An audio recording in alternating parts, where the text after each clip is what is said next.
An Air Algérie jetliner with 116 people on board traveling from Burkina Faso to Algeria crashes in Mali. Hello, I'm Tanya Rivero and this is Lunch Break. Air Algérie confirms Flight 5017 lost contact after takeoff and crashed in Tilemsi, Mali. With more details on this developing story, we're joined now by Stacy Meichtry from our Paris bureau. Stacy, thanks so much for being with us. What have officials said about the crash so far?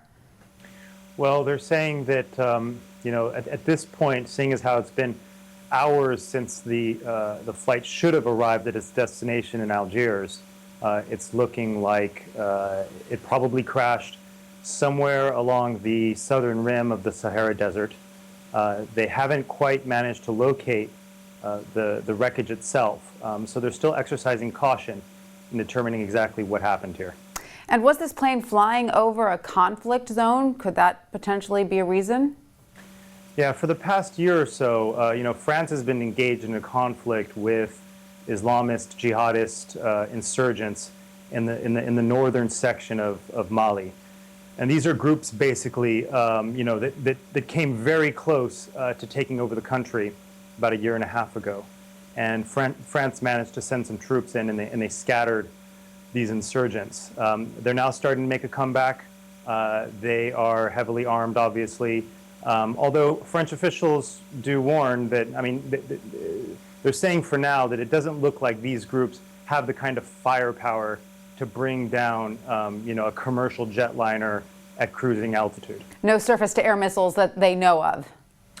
Well, it's possible that they have surface-to-air missiles. The question is whether they have missiles that can reach, the necessary altitudes of 30,000 feet.